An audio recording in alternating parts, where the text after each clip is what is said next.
It's Monday, and welcome to the Monday Midsole. I'm your co-host, Kev, aka Buckeye City Soul, and we have a great show planned for you today. But first, let me go ahead and send it on down to Marcus. You know, I was sitting there thinking today, I'm like, damn, why Kev? We can have 20 people on here, but Kev always got to go to me so he can talk some shit. And today he didn't say nothing. What's good? It's your boy Polos and Jays. We got a great show tonight. We're waiting on a couple of people to come through. But until then, we got the, how's it go, man? Most, God damn it, hell, I can't.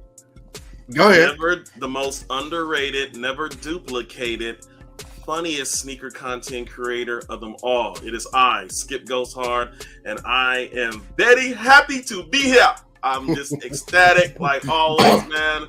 This is like my second puss at home. And man, hey, I am ready to have an outstanding show. Shout out to everybody in the chat. Let's get it on, man. Speaking of the chat, let me show them some love real quick. We got KB Fresh Kicks, of course, the original usual suspect in the building. J. Jeff was good. The homie M. Curry 724, what's happening? The P, L Train, the OG, Coffee with the Foe, Mr. Chappelle Hannon, also known as Pale, Miss Paula Map the Queen, Wizard, MGK 562 in the building. Let me scroll down. BX was good, my brother. Channel Chilltown is in the building. What's good? Chilltown got a show tomorrow too, I believe, with I think it's his birthday or some kind of celebration got going on. So happy birthday. Happy birthday, Mr. Chilltown. And with that, our special guest is in the building. You look what's like good? you about what's going on, guys? Johnny, what's up? You got a gi on. Baseball jerseys all day, baby. Baseball jerseys all day. It's all about comfort. All day. Well, man, definitely appreciate you coming through. I kind of want to start off the show with a couple of apologies. I want to send out an apology. I was recently on the Who Has the Heat battle with the Jersey battle. And, you know, I like to joke and all that stuff. So, you know, I kind of went in a little bit. I went in a little bit on Super.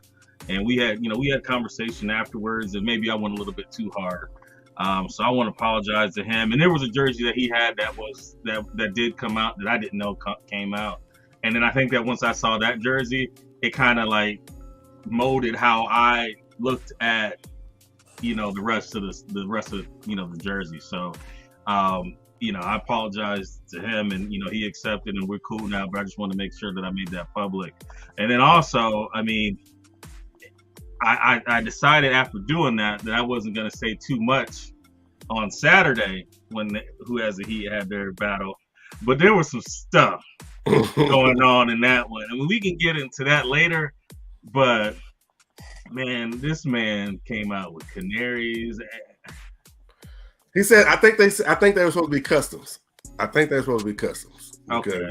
they was looking real suspect. But I think well, I know one of the North Carolina jerseys looked a little, but you know, you never know who makes it, and you know what it's gonna look like. But you know, I wanted to apologize, and also want to apologize to Johnny, because I was under the impression that all the shoes were created from scratch, and I didn't know that, you know, the outsole and the midsole were actually from, you know, the from Nike, and then you just went ahead and redid the upper. So I wanted to apologize, and I'm sure we'll get into that. But man, definitely, man, welcome to the show. Thank you for coming through. No, yeah, thanks for having me, guys. No, it's been a minute. You know, I think the last time I was on, it was like I was just starting my business. Like, that was like right at the beginning of the pandemic. So it's like it's been a whirlwind, to say the least. So excited to just, you know, catch back up. All right, bet. So let's kind of give everybody a rundown. Maybe people who haven't, you know, they didn't catch the first show. Just kind of, you know, tell them about, you know, like, you know, how you got the sneakers, and, you know, where your business started, and then, you know, kind of what's got you to where you are right now, like, you know, what you're doing right now. Just Yeah, for sure. Artist forever. Sneaker collector since I was probably like 12 years old, 10 years old. Like, honestly, I was fortunate enough to be a military kid, so my parents would go to the base all the time, tax free, and then there was discounts and stuff like that. So I was picking up like Allen Iversons and the Jordans like early on. But Allen Iverson was obviously my favorite player, and he was the one that got me into actually collecting sneakers. I had like all the fours, like every single colorway. Like I just collected that shit and just wore them to the ground. But that's what got me into sneaker collecting. Then I was collecting it forever. Just sneakers were a part of my life. Then I went to school for graphic design, became a graphic designer, and then once Instagram came around and social media, I was kind of able to mold like everything that I've always been passionate about, which was sneakers, photography, graphic design, and then sneakers and everything like that. And then going into it, I guess you start seeing a lot more of the sneaker pages. They were all kind of posting the same photos over and over and over and over again with the same models.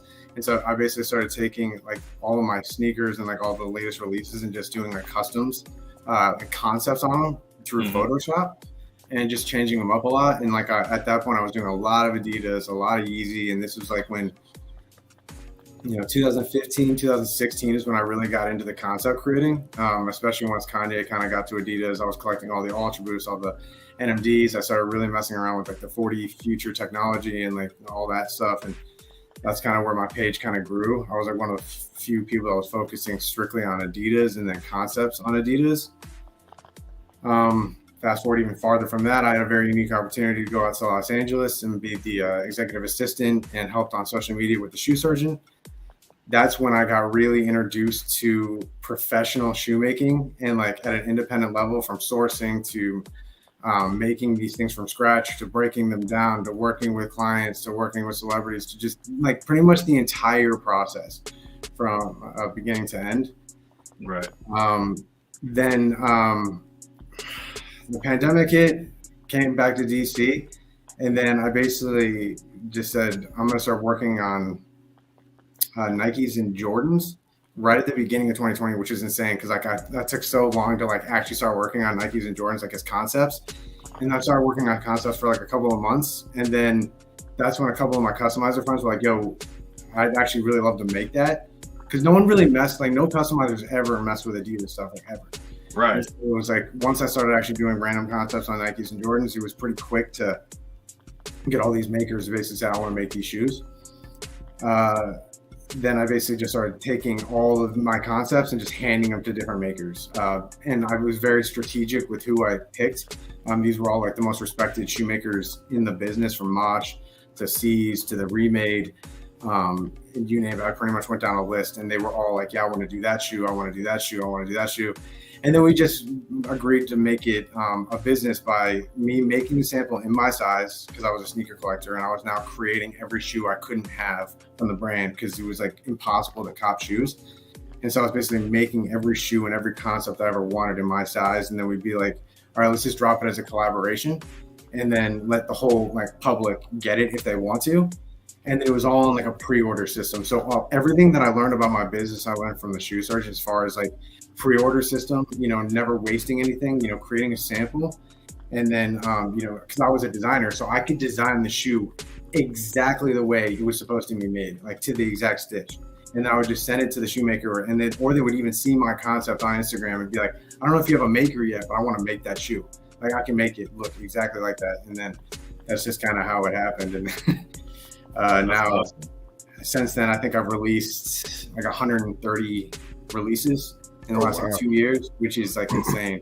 And then insane amounts of like corporate contracts and like one-of-ones that I don't really ever post, and just had a lot of cool opportunities to work with like brands and celebrities and gamers and just a bunch of stuff. And now here I am designing a bunch of stuff, from sneakers to clothing lines to toys to NFT collections to just like a plethora of stuff. So I was a sneaker designer, and now I am a designer of things, as I said.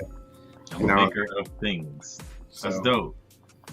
So like, you mentioned the NFTs, and that was one of the things you kind of talked about. Like, what got you into that? And like, kind of give us, I guess, an overview on, what you're doing in that area.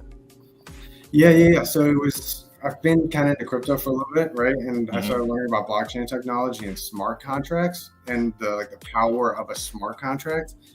And it's basically a perfect way to be like a reward system for anyone who's actually supporting it. So a lot of people have the misconception of like NFTs as being like just a JPEG, but it's not just a JPEG. The JPEG is almost like your representation of like the your stock ticker, right, of that company. Right, so whoever's NFT that you bought, just imagine it being like you're buying like the IPO of their company.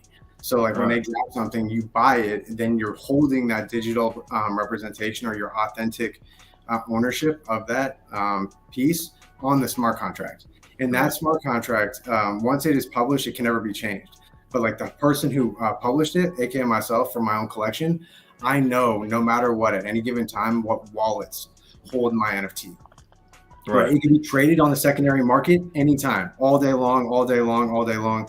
But at any given time, I can take a screenshot, see the wallets that have it, and then I can basically drop them rewards, whether it's like, yo, you just got free apparel and just enter in your address, your size, and we'll mail out this free merch. Or, hey, you just got access to the most exclusive sneaker that we're ever going to drop because you just happen to be holding this NFT for X amount of time. And so now we're going to reward you because you held it for so long by either airdropping you something or giving you just access to be able to purchase something. So that was where the power of like NFTs come from me, because I come from like the physical world where I love physical stuff. I'm a collector of physical things. And so I love the touch and feel. But what an NFT is to me is just the digital authentication of that physical good. So basically, in the future, as we get into it, like every physical good from companies from Adidas to Nike to everything else is going to have NFC and RFID chips implanted into those physical goods, where you're then going to scan it, and that scan is going to automatically open to a smart contract on the blockchain that is going to guarantee authenticate your physical good 100%, which is like the first time in human history that's ever going to be possible. Right. So this is what gets me so excited, because we think about it as collectors.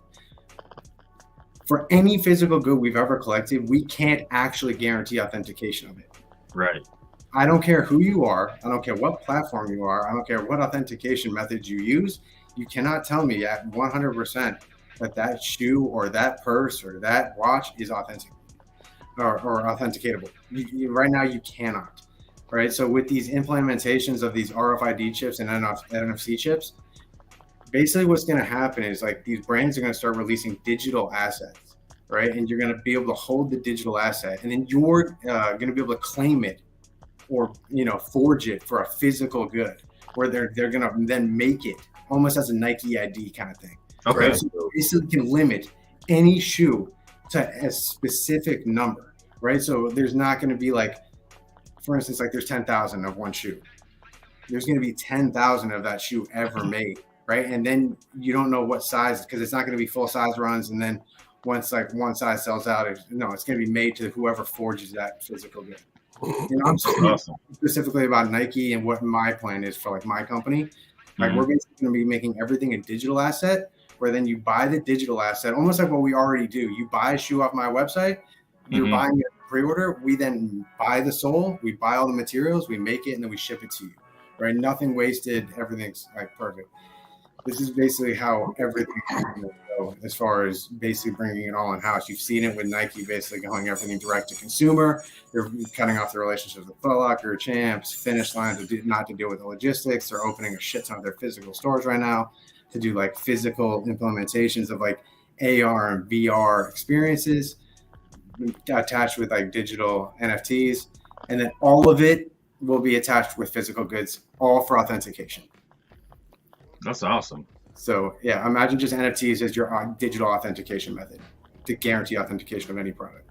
That would be sick, because we all have had the issue with not knowing what sneakers are real and where they came from. To be able to track that would be, it would definitely be awesome. I think that where people separate like real from fake, I think that's what's gonna keep you at ease mentally. So yeah, man, that's awesome. I mean, and I think that right now it's just like, cause I was really into crypto for a minute, you know, like I was on it every day, and I don't even know what happened. I think one of the stocks I had, what was it, rug pulled, and then I just kind of started pulling stuff out. Like I left a couple of things in there. Like we had one that we put together. That I left in there, but I mean, for the most part, I don't even check it anymore. I just kind of leave it in there, and if something happens one day and I go check it and there's some money in there, great. If not, you know. But I think that it's definitely something that, I mean, where you can make some great money by, you know, increasing your knowledge in that area. And I think that, you know, that kind of thing goes hand in hand with sneakers, where a lot of people buy for value as opposed to, you know, what they like. And also, I gotta send a shout out to Chilltown for $10. Appreciate you, bro. Happy birthday. And then L Train just sent a $20 dono. Definitely appreciate that. But yeah, so like how do you even, like, I think that the hardest part about like NFTs is like, how do you even create that? Like, what are the steps to go and put that together? You know what I'm saying? Like, yeah, so a lot of it's driven by art right now, right? So it's like, this is what's so beautiful about why I've always, like, I got into it because I was a digital artist for the last 10 years. So it's like, for me, it was my way of basically being able to say, shit, I can take my community, I can create a digital art project, then I can use it as a VIP system for my company for the rest of, like, forever, right? So people who bought my project, like, for example, right around DesignerCon, me and the Remade are basically releasing our own shoe, like our own 3D 4D printed shoe. Okay. That's basically our version of like the foam runner or something like that. Okay. Right. We were able to do this because of our successful NFT project selling out. And the only people that get access to this shoe in the first colorway are the people that bought our NFT. Right. And so basically they'll be token gated with their wallet. So they'll be able to go onto our website. You have to connect your digital wallet to our website, and then it'll say you own one of our NFTs. You can now add your mint this NFT. Then once they sell out, we'll open a window to forge this shoe, and then you'll be able to go on the website, connect your wallet again. It'll say, "Yep, you collected this sneaker NFT. You can now enter your shoe size, your address, your name, and then we will then print that shoe for you and ship it to you within 2 weeks."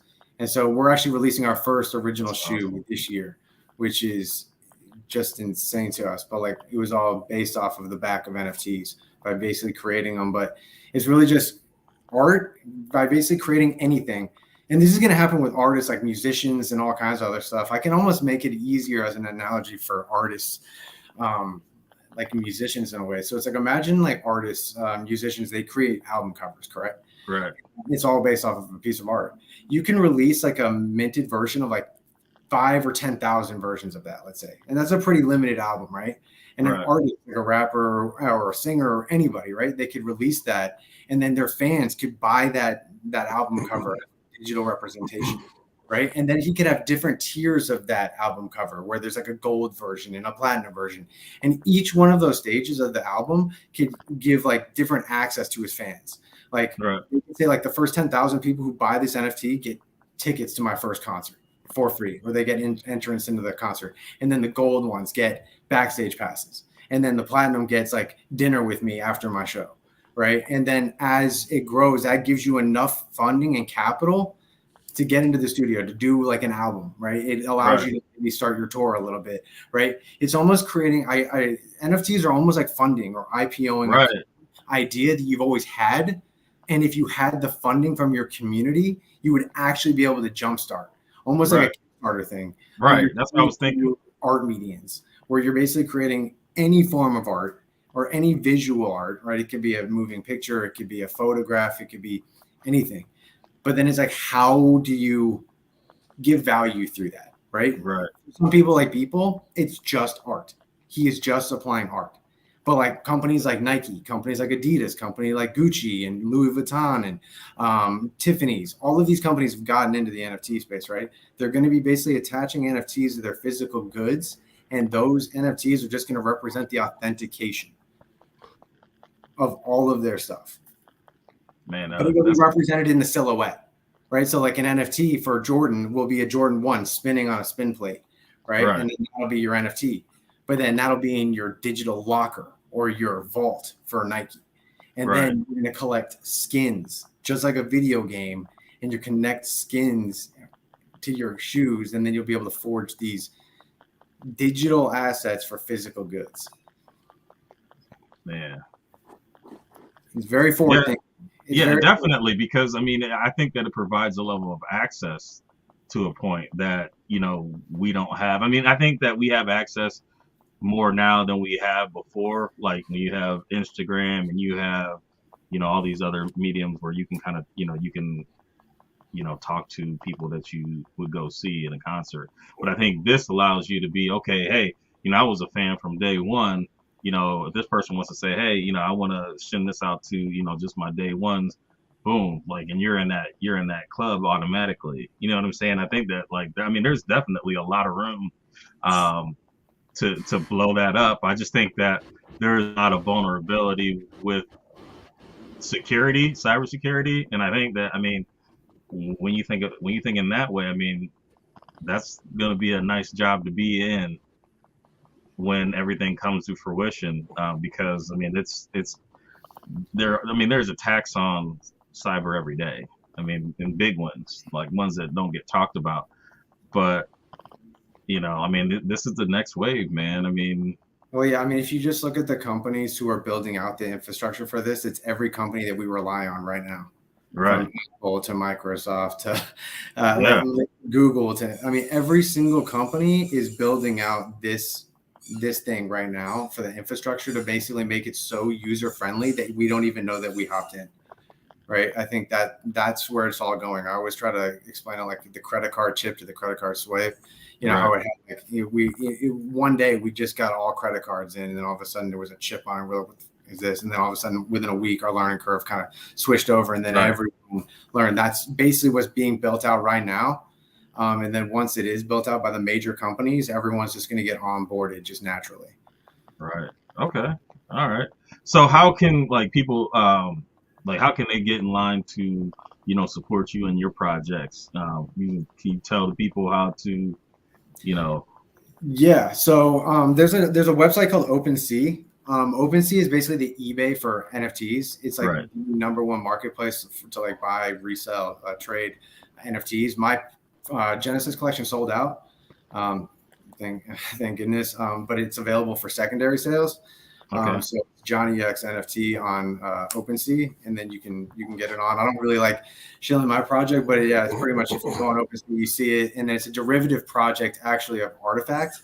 And I don't know if any of you guys are familiar with Artifact or know anything about Artifact.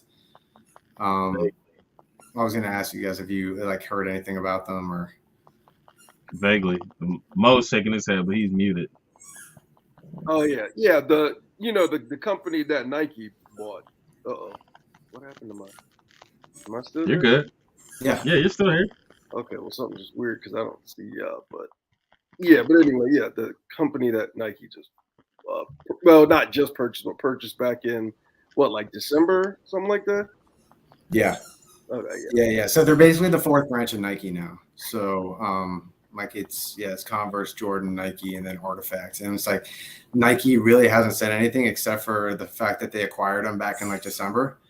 But like they're basically going to be like the hype branch of Nike that's all focused on digital goods, and every single thing from the beginning from their partnership is going to have NFC chips implanted into it. Right. So this is an example of like Nike reward system, right? So Artifact is the fourth branch of Nike, correct? They got acquired in December. So their project released, and it was their 20,000 clone collection, which is their digital avatar collection, which is like our digital representation of ourselves. But they dropped it, and 4 days later, Nike said, we have acquired Artifact.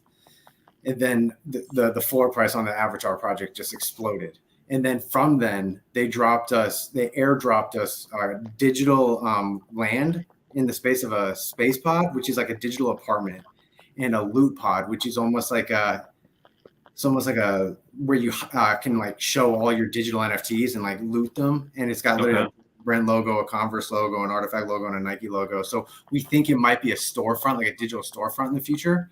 Mm-hmm. They also airdropped us a Monolith box, which was Nike's very first NFT.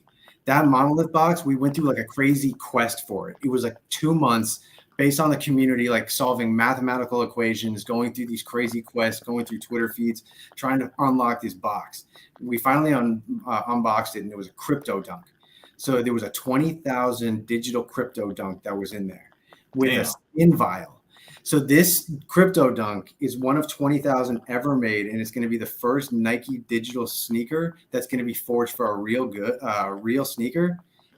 Every single panel on the shoe is going to be a digital screen. So basically, which is insane. I'll get change the colors and the material. Or not the material. Yeah, so we're going to collect skin vials for these things, which are going to be like these tiny little USB ports in a way, where we're actually going to be able to click them in to the tongue of the shoe, and it'll change the digital screens in live time to any shoe. So this one of 20,000 crypto dunk, they said it's one of 20,000 ever going to be made, right? So you can imagine how rare this is going to be when the public actually understands what this is, right? And so it's going to be the genesis of the first dunk ever made for like a digital/physical good. From there, they've also dropped us all of these other goods, right? So just for holding and acquiring one Nike NFT at the very beginning, they have airdropped us so many different things and let us get into different forging events for physical goods since we got them, just for holding and buying the first digital NFT, right? So in the full bull market, to be 100% honest with you, at the value of what crypto was at that time, in about a 5-month period, Nike dropped any person who had bought one clone over $180,000 for the value. Damn. Wow. Right? So if you had just sold it at the top of the bull market, like Nike themselves just airdropped us for free over $180,000 worth of value for free just for holding their first NFT. Now that current value is probably sitting at right around 45, 50,000, but still that was airdropped to us. Nike. And so I'm trying to tell people that like collect Nikes, collect Jordans, collect all of these brands. Like Adidas is getting into it, right? Puma just got into it. They dropped their first digital shoe NFT, but Nike acquired Artifact. Artifact was the biggest digital brand, period. They won Digital Fashion Brand of the Year 2 years straight. They really got on Nike's radar with the Jeff Staples drop. They partnered with Jeff Staples to do like a Meta Pigeon drop, and it sold out like instantly. And then that's when Nike approached them, and then they went to negotiations, and then they acquired them. How long have they been, Johnny? I know me and you talk about this. How long had Artifact been known? Because it wasn't really till the whole. They got together in 2020.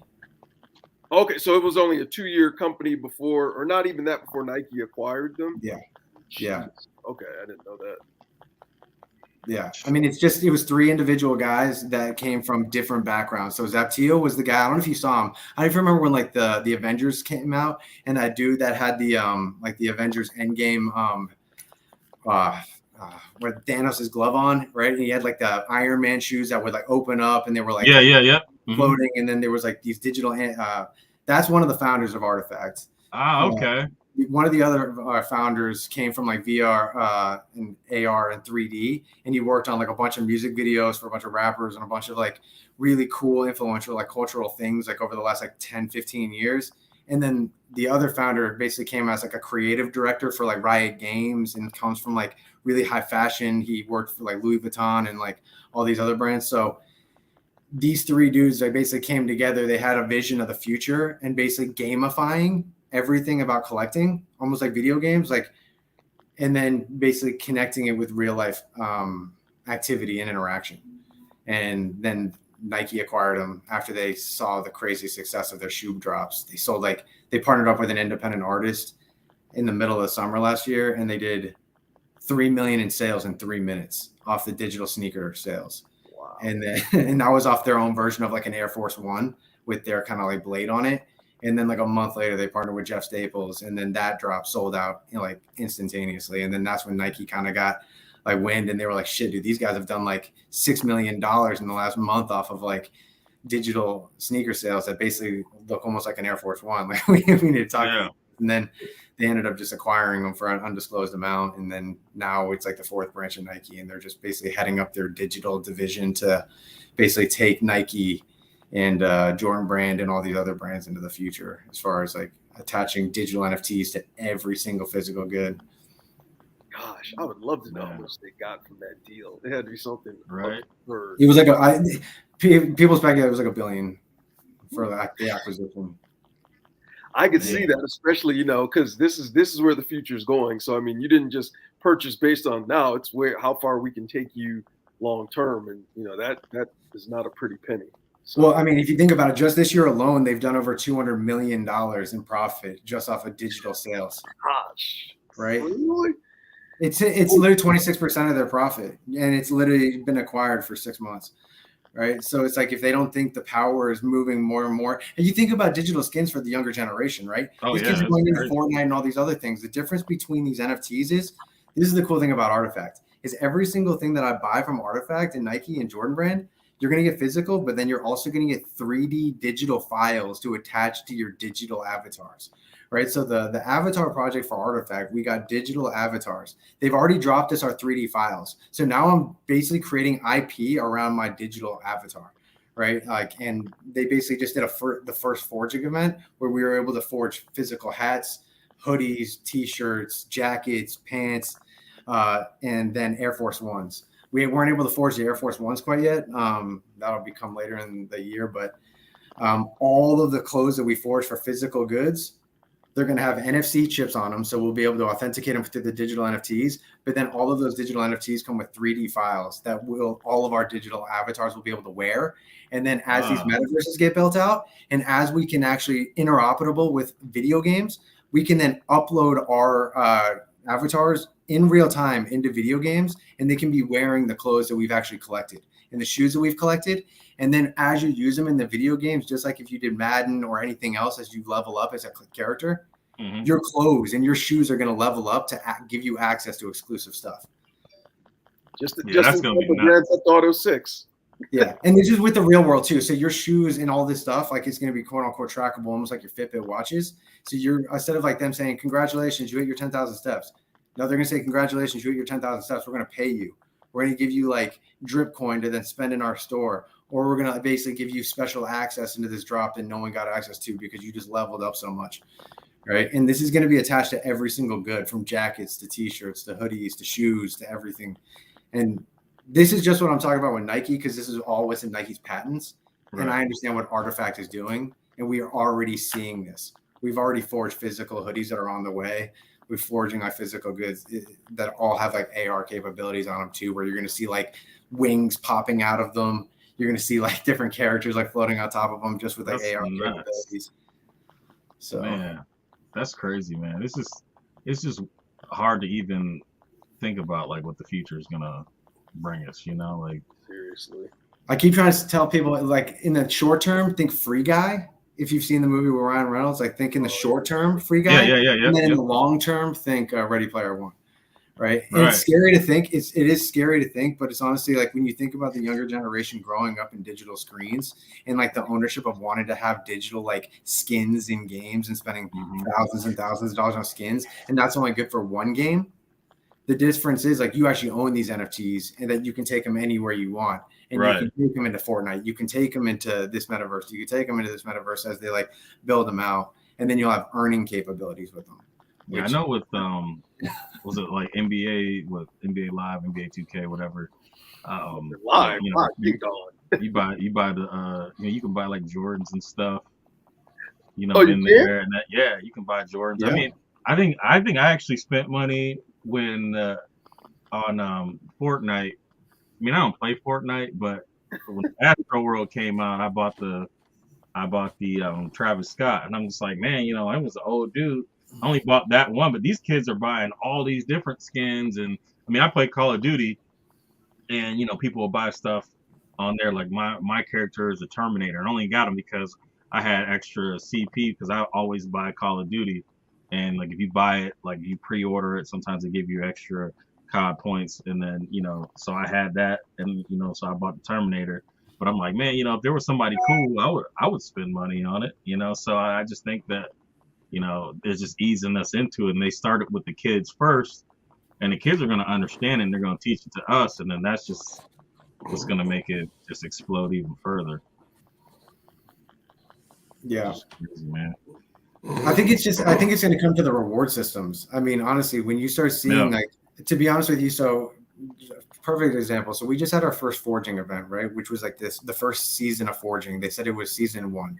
Mm-hmm. What it was is the clone collection of their first avatars, right? There's 8 different DNAs in that collection. So there's like human, robot, angel, demon, Murakami, drip, alien.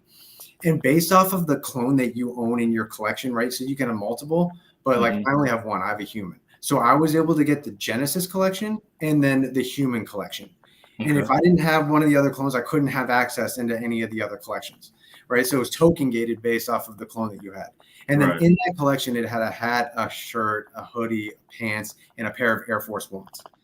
Now, some of these Air Force Ones are so incredibly rare. Like there's a Takashi Murakami DNA that's literally, it's 167 pairs. Wow. It's the first Takashi Murakami Air Force One ever that we're going to be able to forge later this year. And there's only going to be 167 pairs ever made. And I don't know what sizes they're going to be. Like I'm forging my size. Like I was able to, it's a token gated system where it was like, if you just held onto the NFT, if you had this specific NFT, you were token gated into this access to be able to get it. They gave you 1 full week to mint the NFT, right? So they were like, you can even check the market too. So like sometimes you get FOMO and you're like, oh my, is this shoe going to resell? Is this shoe going to resell?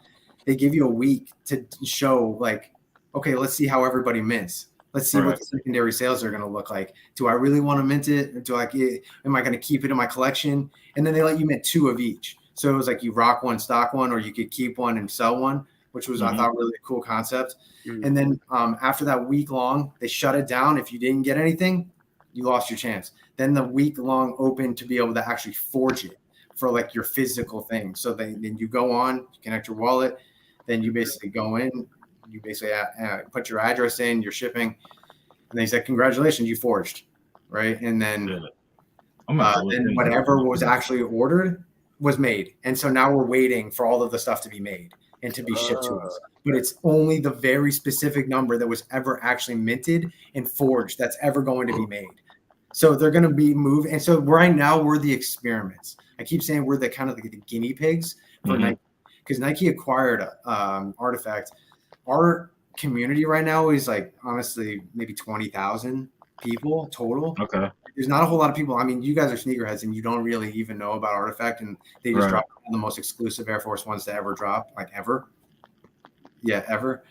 And it's like no one even knows about it. Yeah, we're going to makes it that way because then if they fuck up or if they, stumble along the way or if they have a bad forging process or like something goes wrong, it's on a very micro scale. And us as the community are very vocal in saying like, no, this could have been better. That could have been better. Yo, what are you guys doing? Like the communication's not great. So we're very open in communication with the team saying like, hey, you guys need to fix this or this needs to be fixed. And you're actually communicating with the owners of the company. So it's like you're talking to the John Donahos and the guys who can actually like evoke change within the company because you're like the community like that's being built off of because you're financing all of their shit. Right. So it's like this vice versa kind of thing. But we're just kind of fixing all the bugs until Nike just comes in with their monster marketing machine and they start implementing into every single thing that they do. But it's kind of cool to kind of be here at the beginning. Oh yeah, man. I mean that's similar kind of what what B-Mart was talking about. I guess it's just like you got to find your way in at some point. So it's about doing your research, I guess. But yeah, man, let's you guys have any questions? I talk to Johnny all the time. I'm good. Yeah, I've taken down the 3 times. It was a lot of information though. A lot of good stuff, Johnny, man. I'm gonna have to hit you up and kind of get some information from you. But let's go into what's in the box real quick. If I can find it. Man.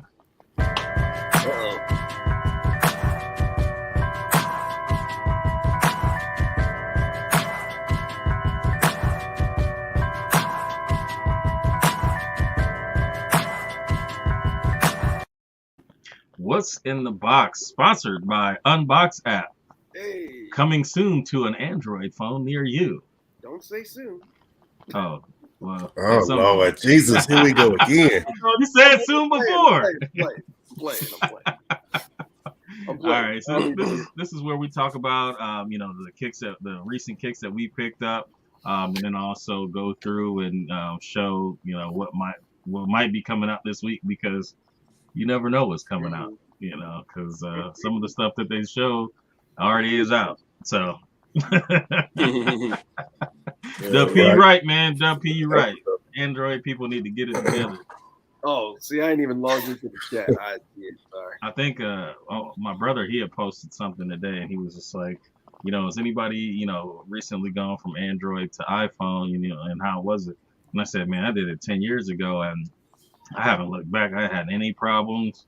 And some guy was on there like, I had this problem, that problem. It's like, how do you have a problem with, multiple problems with iPhones? Like, it does everything for you. So easy. Like, I'm just like, I'll never look back. So, time to make that change. Go ahead and get yourself some blue bubbles. But anybody wants to go first and show and tell? Go ahead, Skip. Go ahead, Mittens. Look, he got his hand up and shit. Mac Mittens. I only have one. That's why I was like, let me go ahead and knock it out, get it out of the way. So this was the pickup that I was waiting for the last time I was here, about a couple weeks ago. Okay. Yeah. We got the women's Air Max 1 Polo. This was the Tor Yellow. Tor Yellow. Yeah.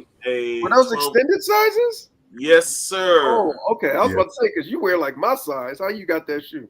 Yeah. No, you don't. What size you wear? He wears the same size I wear. Once. Skip wear 11. Yeah, I thought so. He don't wear Once Emilio. Mainly Once. This guy. But yeah, I'm gonna be extra with it, But these are fire, man. You know what I mean? I like the yellow and the white. It blends together so well. And just another Air Max 1 in the collection, thanks to Polos and J's, man. I ain't got nothing to do with it. Man, you can kind of, what I'm saying? You kind of think me, you know what I'm saying? No, oh yeah, Kev started this whole really? That's right. Yeah. Kev started. Thank you, Kev.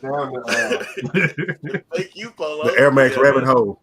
And you know what? Yeah. The shoe that Kev got me started on is getting ready to come back out again. Yeah, I saw that. I think I'm gonna get my size.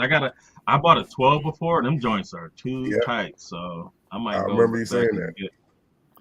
Go back and get a 13 or a 12 and a half if possible. And then see if I can unleash the 12. Anybody else? John, you got anything, man? Yeah, I just kind of tore these down. Yeah.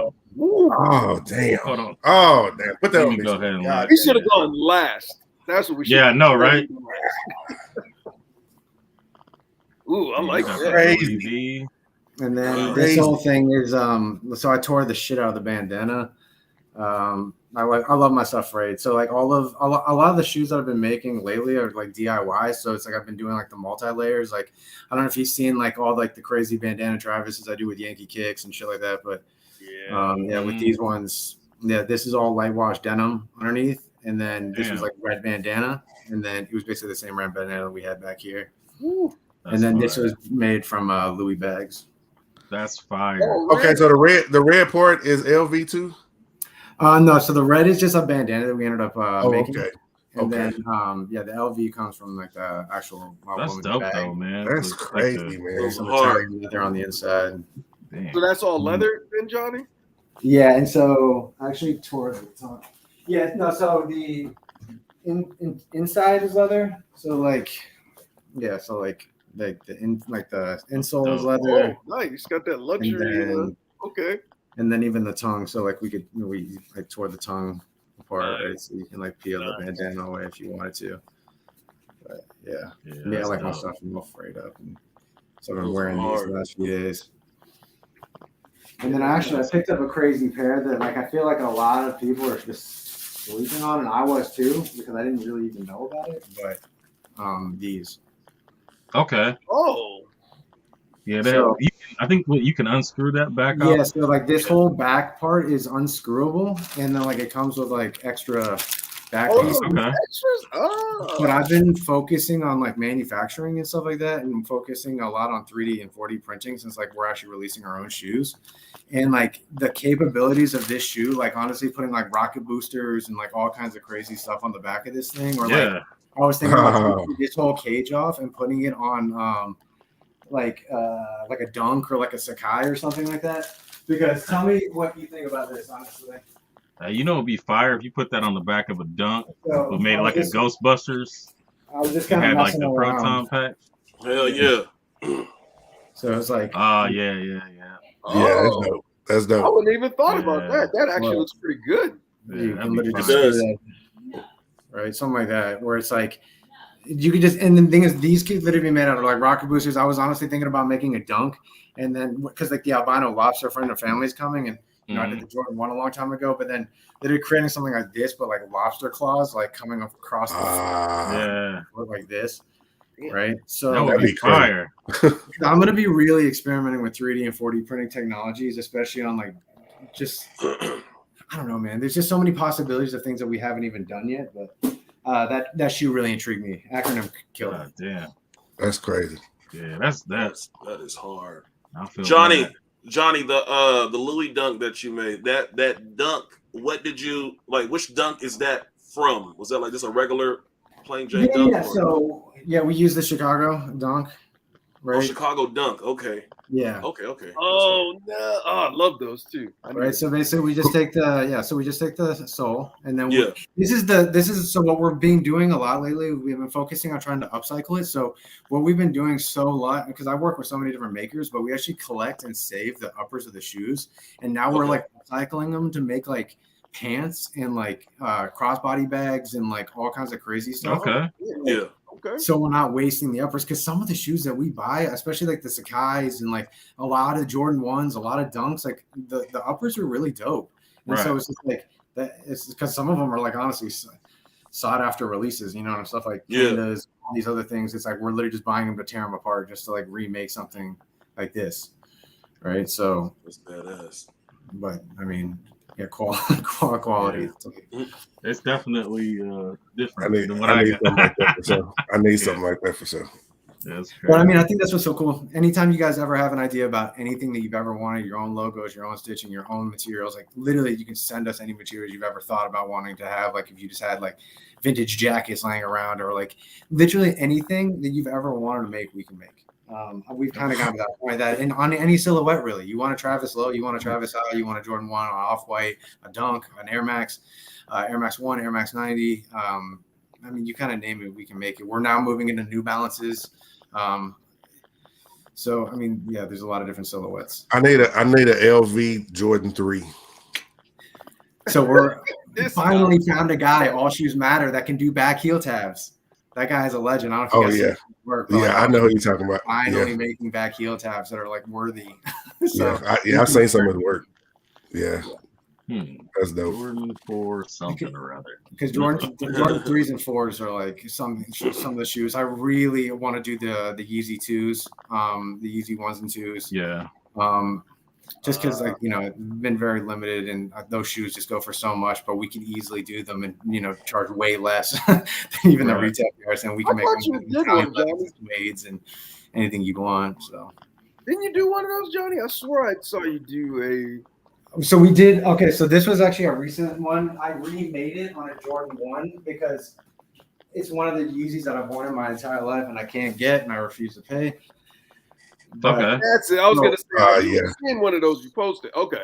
So this design, I on a big screen camera? 3 years. Yeah. I sat on it for 3 years. And then, so I ended up partnering with my brother, David May, from District Leather down in Atlanta. And so he ended up using the perforated leathers. So we ended up lasering all these holes out. Easy on the back, veg tan. So this is going to age really, really well. We've got that really nice buttery suede on the inside. Mm-hmm. Yeah. I wish I could just make my own shoes because I'm sure most of the time you're wearing your own stuff anyway. I've been wearing these ones for sure. And the thing is, again, it's like with the leather that we use, it's the creasing. It doesn't really stay, so it's That's dope. That's dope. So we're actually making the black pair right now too. So I was about to say, man, black pair would be crazy. And we're trying to get that glow sole. Okay. Yeah, that'd be nasty. I've literally been like pleading with Nike and Jordan, trying to get. I'm like, yo, you guys need to do some colored soles on some Jordan ones and some glow in the dark soles, so we can do some of these crazy concepts. Because the one concept that I've been trying to work on and try to make for the longest time is the Paranorman Jordan ones. It's the one that would be nasty. So long ago, and everyone fell in love with it, and I literally have been trying to make it for years. But trying to find that patent leather to have it seamless all the way around, just like the foams, and then having that smoke glowing, and then piping it, and then having all the piping on the shoe all be glow in the dark. That I would wear, because I will never wear foams. So that's about the closest I'm gonna get to wearing a Paranorman. I'm like this close to doing the Galaxies too. Yeah, that'd be nasty. I just can't wear foams, but I love the koi pair too, right? Like some of the special colorways on those foams. Like I just can't wear that shoe, but I love reinterpreting certain colorways on other shoes for sure. It's definitely a tough to rock shoe. Marcus, man, you get anything on any silhouette? I swear. That'd be crazy. Yeah, I got the Jordan 1 heirlooms. Okay. Give him the big screen, Kev. Unfortunately, I got you. Whatever, man. It's me, unfortunately. Oh shit! I mean, no. My lighting is terrible. I need a better camera. It is. I'm about to say, man, the shoe look great. Yeah, I need a better camera, man. I'm gonna the flavor off that joint. Now, never mind. Back it up, Kev. Shit. Go and invest in the four. Shut up, fool. But yeah, these are pretty dope, man. Nice quality leather canvas on there. Pretty dope shoe. The black canvas, right, Marcus? Yeah. Okay. Yeah. Okay. Then Finish Line had had these on sale. I knew you was gonna like this one, Johnny. The Reebok DMX. I've never had this shoe, man. I always wanted it, and they had it for. I think I got it for like $100, man. So this guy still. I had the black pair, but I meant to message you about that. I saw you add that in the app, and I was like, this guy.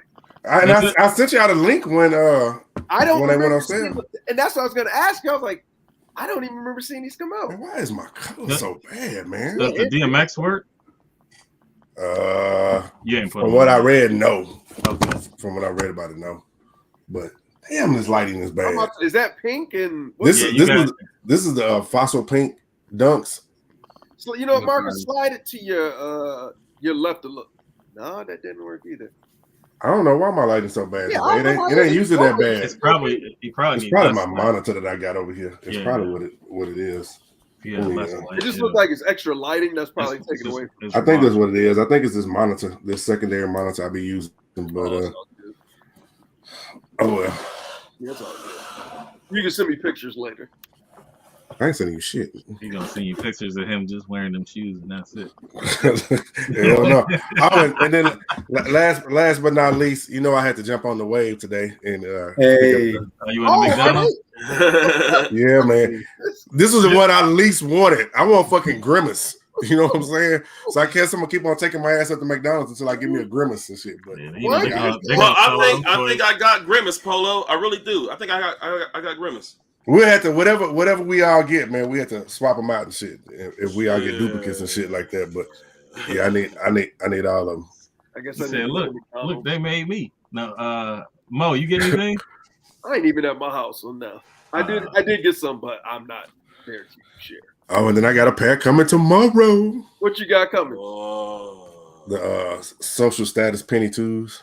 Oh, that's right. I saw you added those now. I meant to call you out on that. All right, I went off kind of. Oh Lord, the man went on a. If you put out a pair of Yeezys, man, I'm dropping off. I don't think I ain't got no Yeezys.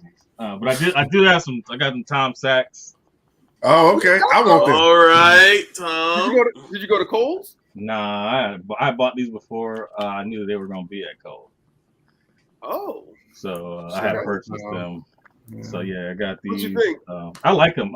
They're a little snug on the top. Okay. And I got a 12.5. So.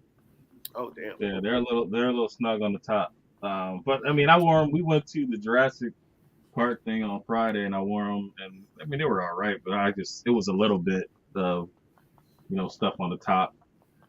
Then I got these, for Ohio State game. Wait a minute. I thought those were only in. Those didn't come in extended, did they? Yeah, they did. Zoom in on you. Is that the one with the little carpeted Chanel? Yep.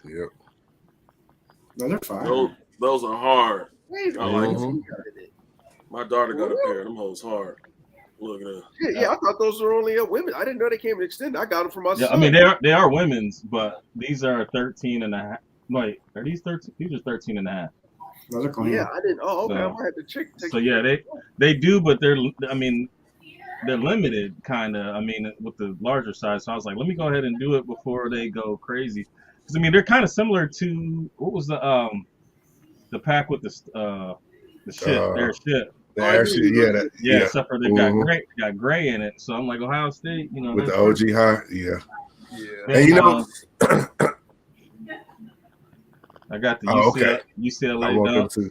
Those hard. Did those drop yet? Yeah. How am I guess I'm just not. They dropped a couple different places because they dropped Finish Line first. Finish Line been dropping stuff early, and then I'm probably gonna need that pair to tear apart. Oh, no, did I show these? I don't think you did. Oh, we talked about it. No. Here. I think I showed them on your show. Looking like Buckeyes and Jays over there. All these pairs coming out. Cam always get more shit than me. What are you talking about? Then I got my Nike Bayous. Oh yeah, with the purple and kind of like a court purple. Ravens theme. Ravens. It's got some gold on the back. You might be able to rock it with some Lakers stuff too. Okay. And I got taxi, yellow toes, whatever you want to call them. I think they're more like a bus color. Yeah. I love the color of that sole though. The color of that sole is super clean. Yeah. I like that. So I like these better than the what was the black and the Pollens. Yeah. I like. Yeah, I do too. I like them better than Pollens. And then last, I think this is the last. He said he thinks. Last one, I got the. Man, I should have got those, man. My plug hit me up early, and I was like, "Nah, I'm good." Yeah, I was like, I was just messing around. I was like, man, I'll try. I'm not gonna get them, and then it went through, and I was like, all right, cool. On sneakers? Yeah. Cam been hitting everything. Shit. Any of those pickups on sneakers besides that? Just the low. Everything else was these. I ain't hit on sneakers. And the quality on these is a lot better than the regular ones. Yeah, like these. There's a big difference. Yeah. But I think I'm remaking the Balvin 2s into a Jordan 1. Yeah, that'd be nice. Yeah. Well, same material. It's just like you put a Drake face on there.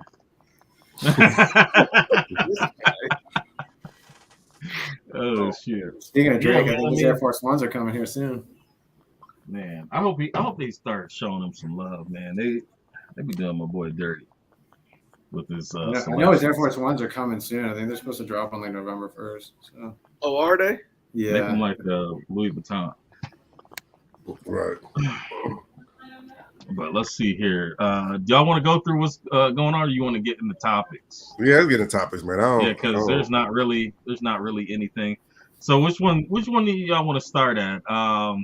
We got Yeezy and his T-shirt. We got StockX and their $100 code, and then we've got Tom Sachs at Kohl's. Or if you got something that you guys want to talk about, go ahead and drop it in the chat. No, let's talk about the talk. Yeah, let's. Well, no, go ahead, Marcus. Go ahead. What'd you say, Mo? I said start with the StockX. I was gonna say StockX. We can go ahead and start with the StockX thing, man. All right.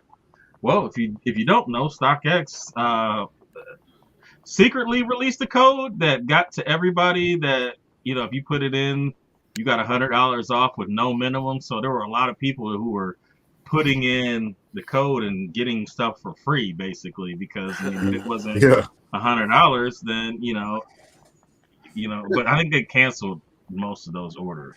They did. You knew that. But how do you do that though? You know what's funny?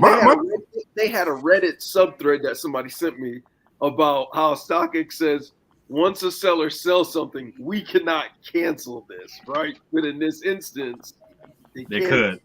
They did, right? So they were getting backlash like, wait a minute, you said you can't do that, but here y'all doing it when y'all make the mistake. So they said that some people were actually sending the shoes already. So, because I mean, like when I sell something, I print it off right then and there.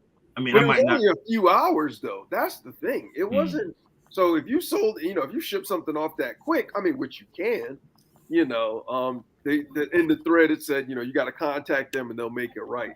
But then they had people that were also buying things that were less than $100 so that they could get it free. Money. Yeah.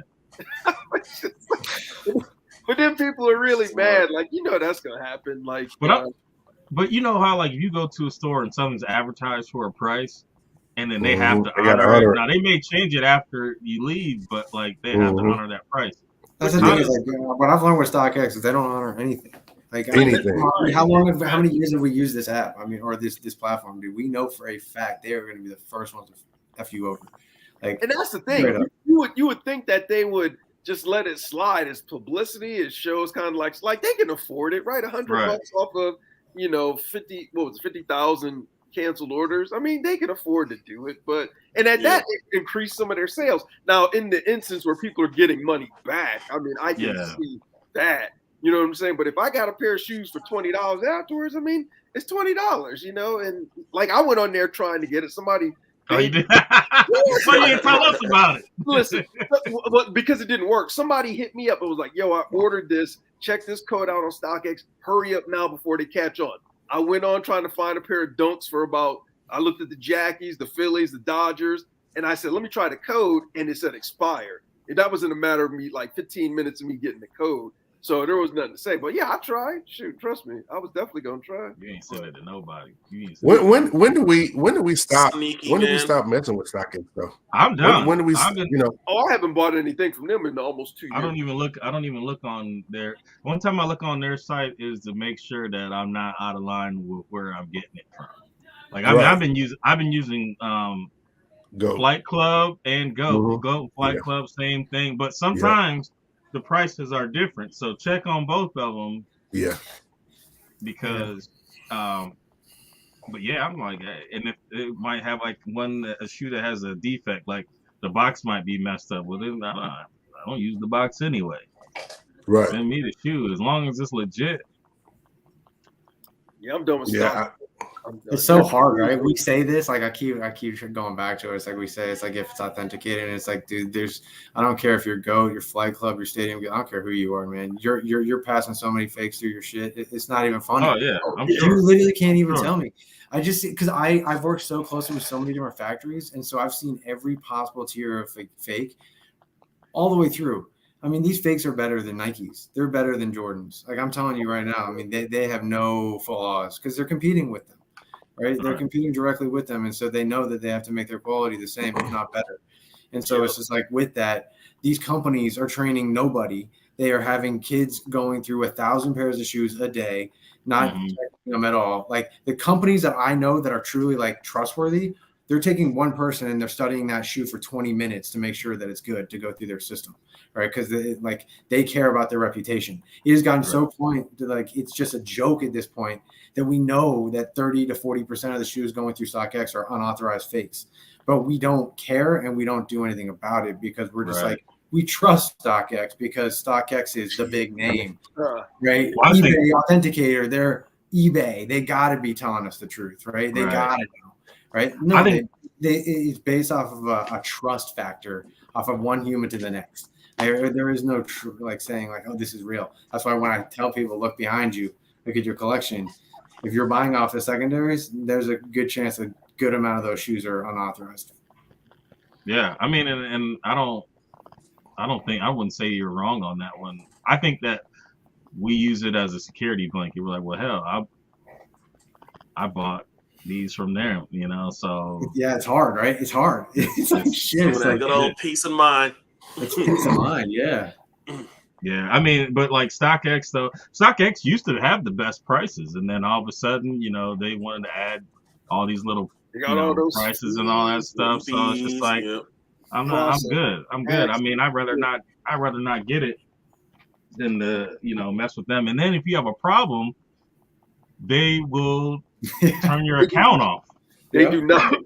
Yeah, or they'll block you on social. Like, yeah, they'll block all your shit, and then you're stuck. Like, how do you do business with a company like that? Like, I mean, I'm honestly the best customer service that I've run into is like Fanatics. Like Fanatics, if you have a problem, you put on there on Twitter, somebody's hitting you up right away. You know what's going on, and you know we'll do this for you, blah blah blah. And it's the problem. If there is a problem, it's taken care of. Now they do a little shady stuff with the shipping where it'll be like free shipping, and then everything will be zeros. But when you go ahead and you put in the Apple Pay, it defaults to like 2 day shipping or next day shipping, where it drives the price up. And if you don't look at it, you're gonna pay for, you know, that next day shipping. Where I mean, half the shit I buy, I don't need it, you know, right away anyway. So like, just give me the free ship. But you know, they fixed that too, though. So, the Turnpike Tony asked a question: What makes you trust one authenticator over another? I think they all sus. I have more trust and faith in GOAT Flight Club than I do anybody else, and the reason why is because you don't hear these stories. I mean, for number one, Flight Club was the originator as far as it comes to reselling. Right. They're one of the first stores to do that, and they do have a name behind their product.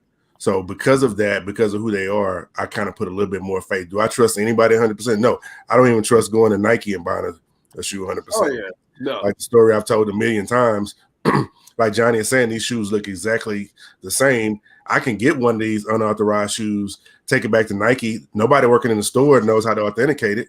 Nope. They'll take it back, put it back on the shelf and sell it. Yep. You know, I mean, so I have no trust or no faith in anyone at this time. No. You know what I'm saying? So it's just who I trust more, and GOAT is the one I trust more than any of the others. I trust them, and I've gotten fakes from GOAT. I got a fake pair from GOAT. But they handled it pretty good, though, right? They gave you they didn't handle it well. I handle it myself with PayPal. See, I've had issues with GOAT, and every time I've had an issue, they've been good about the service. I had a couple issues with StockX, and they've been shitty about it. That's why I stopped buying from them 2 years ago. GOAT, I'll keep buying, and I get it. Like, nothing is foolproof, but for me, it's about how you handle what's the customer service like. If you take my claim seriously, you know, and we work on a resolution, I'll keep giving you business because I know that, again, you know, I'm probably going to get another fake from somewhere, but it's how you handle the situation. If you like StockX, we stand by our authentication period, then I'm not going to give you business. That's why I stopped messing with them. Well, yeah, I mean, this is why Nike is suing them, right? And no one's talking about that. Yeah, I mean, with the whole NFT project, I don't know if you heard what happened with that, right? StockX created an NFT project to basically have digital representations of Nike shoes. They put them in a quote-unquote vault. You had the digital asset. You could basically forge it or burn that NFT for a physical shoe. The digital NFTs were going for like $3,000, $4,000, $5,000, and the shoes were like metallic fours or something like that were like going for hundreds of dollars. So it's like, why would I ever trade this in? Nike ended up buying one of those NFTs, and it was the black and red patent Jordan 1. They ended up getting the physical shoe in from that NFT, and it was fake, right? And so, which was insane, right? And so that's when they ended up suing them, and because they said, you know, they have this authentication purposes. This literally was a vaulted system, right, where people were basically changing in thousands of dollars worth of digital NFTs to get a physical Nike shoe, and then it was fake, and Nike was the one who participated in it. And so now they're like investigating StockX. They're basically suing them. But Nike's planning on doing the exact same thing. Like, you'll have a vault system with them. Like, you'll be able to hold your digital assets in there. You'll forge them whenever you want. They'll have like a digital locker of all your digital assets in there.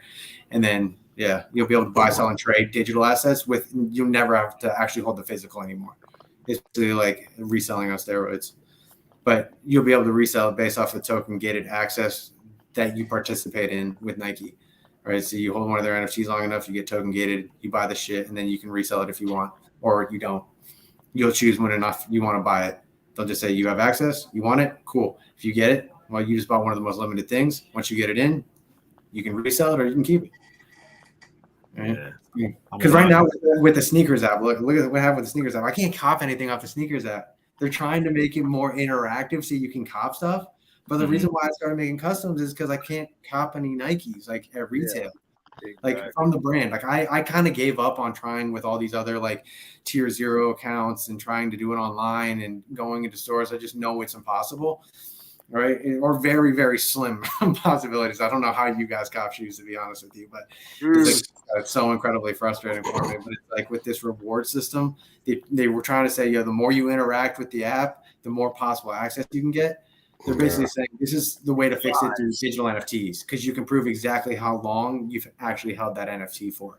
Like they can say that wallet has actually held it since March 1st at 2:00 since 5 years ago, right? And then it's like, well, because he's just held it or she's held it, you now get token gated access into all these special releases. It's just a way of fixing everything, because right now, no one that wants to collect can get them. Especially, man. Yeah, I mean, there's ways to get them, but I mean, so for the normal person that's not really, really plugged in, right? And again, not paying resale for them. Like, it's very hard to get like retail pairs, like that are like more hyped releases. I guess that's in a way where it's like, regular retail pair you can get, but it's like, unless you're plugged in, have a plug, one of the top maybe like 300, 400 collectors in the space, you're not getting like limited stuff on a regular basis or like ever. I've tried on the sneakers out for 2 years, and I think I got like the Sean Wotherspoons was like the last hype shoe ever I got.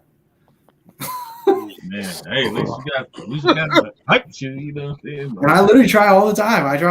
Every Travis, every MCA, every like cool dunk, I can't. I don't know why. Johnny, you actually said the man's last name correctly. Oh, I'm shocked. Grew up down the street from me in Virginia. Good grief, bro. It is Witherspoon. Good grief. Yeah, I grew up in Leesburg, right down the road. Witherspoon. All right, cool. I saw Ted Brick, he had a question. He said, can y'all talk about and speak on the FLX stores and their 50,000 point monthly cap on accounts?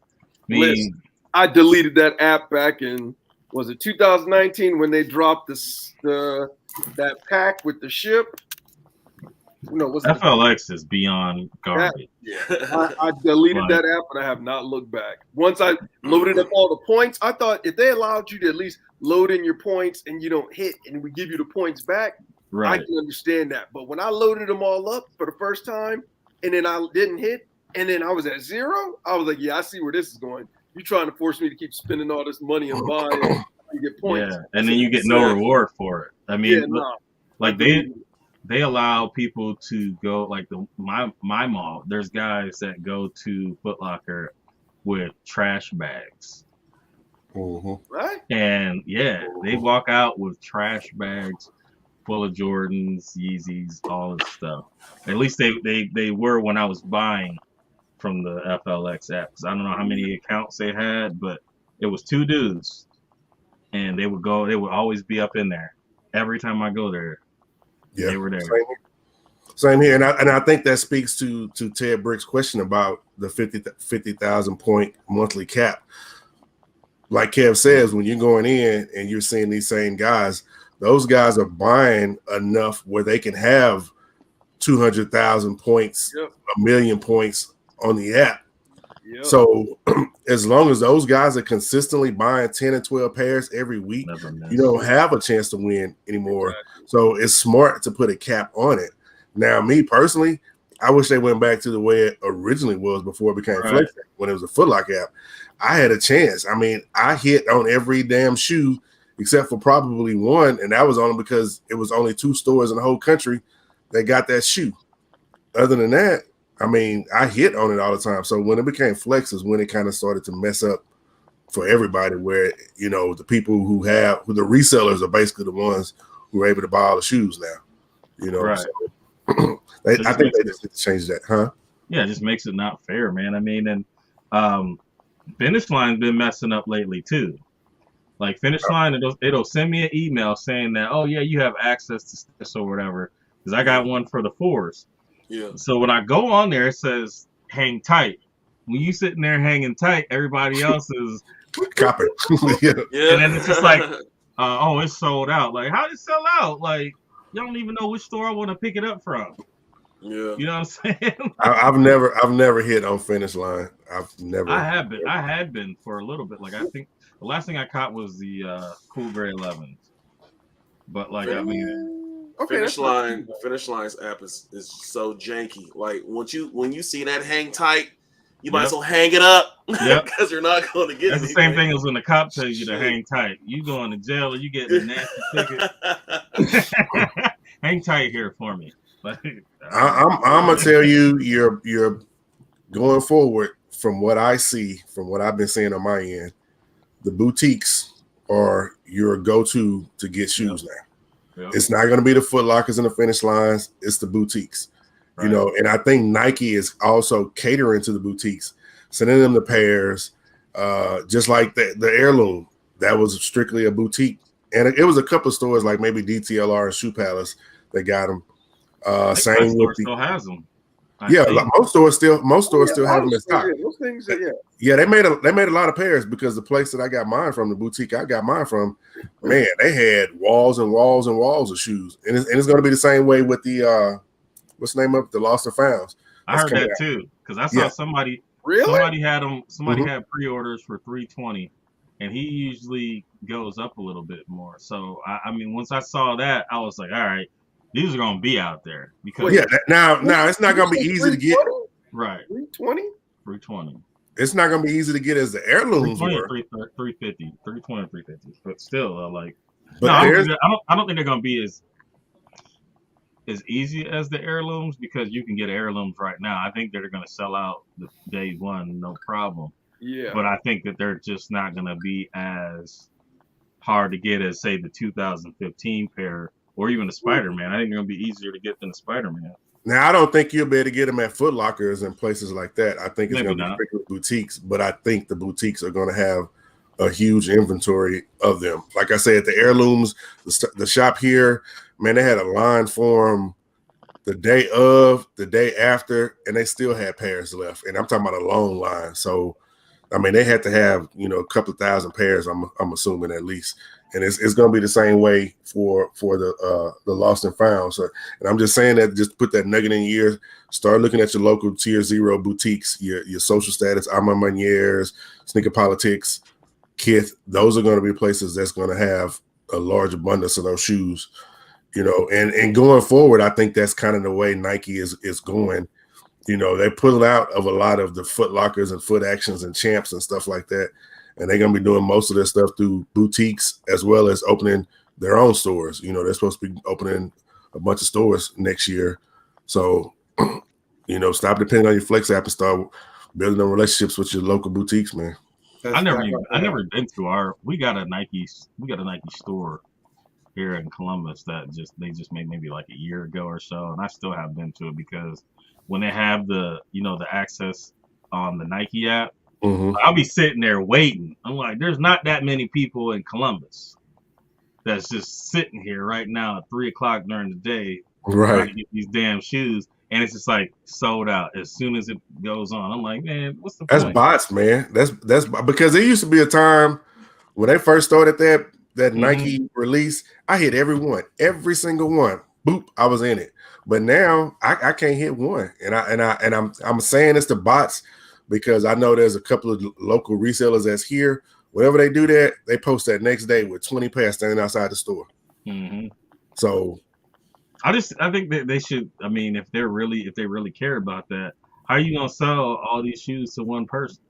They don't care. Shit. Well, yes, so they're what you're going back to, they're going to start opening a lot of their own stores, right? So they're actually going to be moving direct to consumer in a lot of the way that they view their business, where they're even going to start following farther away from tier 0 accounts and start literally focusing on their own like logistics, their own stores, their own interactions in their stores. So if you actually read Nike's patents on their crypto kicks, which every sneaker in the future is going to be referred to as a crypto kick, because it's going to have a cryptographic token attached to the sneaker, right? They're basically, I mean, they've tested this through a bunch of different activations, like the Fear of Gods, right? How they do these geolocations in specific cities and specific locations. They're going to start implementing things like this in their actual stores, where it's almost going to be like a Pokemon Go style situation where you're going to get like different articles of clothing that you're going to wear or different shoes. And when you walk into a Nike store, you're going to get a notification on your cell phone saying you just unlocked special access into this, or like you just got like a 50% discount on this, or you're going to basically, it's going to be a fully interactive thing through your apps, through your clothing, through their physical stores. And like, this is how you're going to actually be able to unlock a lot of these cool limited sneakers and stuff like that by like geolocations and by special garments that you might have. Like, I don't know if you saw those Air Force Ones that they did in New York City in 2018. It was like a 3-month trial period where it was like a white Air Force One and it had an NFC chip in it. And it was for 3 months. And if you happen to cop the shoe in New York City, it gave you access into special events that Nike and Jordan Brand were holding all over the city throughout those 3 months. And then once a month, you had to have the shoe on you, and you got a notification on your phone saying, scan your NFC chip on your shoe right now. You would scan it. It would open up the app on your Nike Plus app, and it would unlock 2 very, very limited sneakers. And you would decide in there which one you wanted.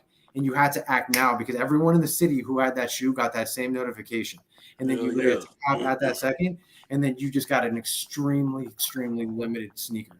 Right. So like they've been testing this, and this was in 2018, but like they're going to start doing this with a lot of sneakers and a lot of apparel where it's going to be very interactive through your social apps. And you're just, because all the time you get these sneaker notifications saying like go now or unlock now or regional access now.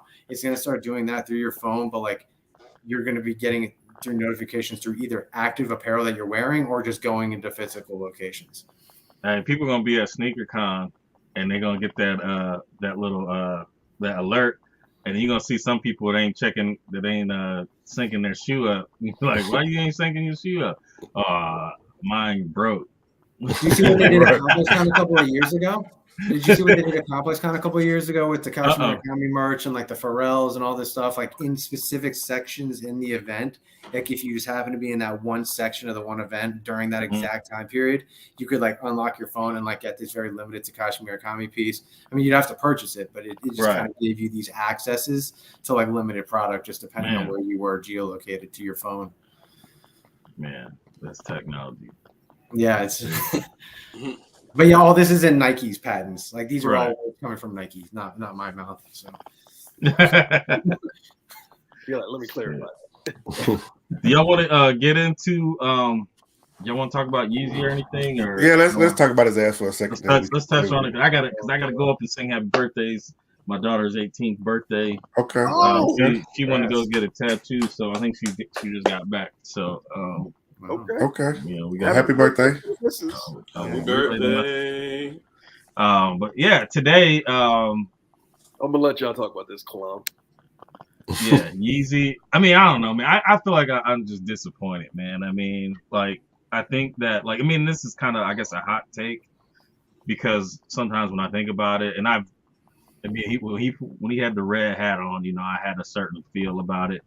But then, like, you know, just him and Candace Owens today, man, I'm just disappointed, man. And, like, I don't know if he's doing this to create a rift between Gap and Adidas because now is he radioactive where they got to get rid of him and he affects their brand, or if he's just like, hey man, I'm gonna do whatever I want to do and people are gonna support me regardless. So, you know, and I just can't be a part of it at this point. Like, I'm not buying no more Yeezy shoes. And I know I've said that before, but yes, you have. I mean, I know I said that before, but I mean, I just think that and I mean, like the message, I think it's more the end. Like, it's, to me, it's the intent's more important to me than it is like what's actually said. And the way that I interpret it is just hurtful. You know what I'm saying? Like, it just, like, after we went through, 4 years of, feeling separate, or at least I did. Like, for him to do that, we support him. Like, it's just, it's tough for me to overlook that, to be honest with you. Kanye is dangerous. And I say he's dangerous because he is one of the most followed celebrities in the world. I mean, the dude can have an empty Instagram page for months, and he can post one thing on there, and it's got 50 million comments, 50 million likes. That's how influential he is. And when you see stuff like what happened today with the shirt, at first when I first saw the shirt, I was just like, here we go. Kanye is doing his thing. And I sent it to the chat. Then the next thing I know, I see Candace Owens standing next to him. And that right there took it to another level for me, right? Because we know what she said, we know what she's done, and all of that. And again, I don't care who you support. When it comes to politics, that's your business. Right? Do you? I don't care. But it's the message that comes behind it, and it's frustrating when I see so many supporters of Kanye make excuses for him every time he does something like this. They excuse him and say it's okay, or they have these reasons why it's okay to them, and it's not okay, man. I mean, in no shape or form, no matter what his message was supposed to mean, it comes across a certain way. If I was to go out with a shirt that said "White Lives Matter" into a environment of black people, or whatever culture, I'm probably be attacked. Whereas, and nobody's not going to make an excuse for me. But when somebody like Kanye, who has a large influence on the world, does stuff like that, we keep allowing it and making excuses. And then 3 months later, just like you said, Kev, you were done with him and you came back. So was I. I was done with him. And then I said, okay, I'll forgive him. I can't forgive him no more. It's to the point now where, your message is hurting us. You have the loudest voice out there, period.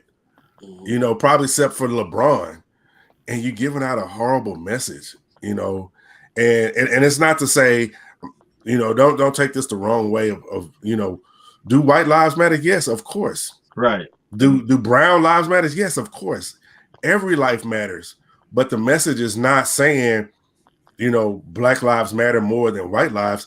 It's saying that we matter too. And it's the fact that we have to say black lives matter, in order to get a message across that, not that we matter, but we matter too. And that's the thing about it that people don't understand. It's not saying any other life doesn't matter.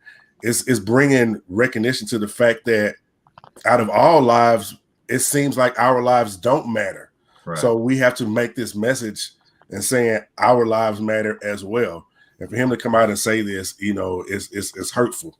Right. At this point, I can't rock with him anymore. I mean, we cut off R. Kelly, and it is time to do the same with Kanye. It's time to cut him off. It's time to stop buying his music, stop streaming it, stop buying his product, and let him become the bum and hobo that he looks like every time we look at him.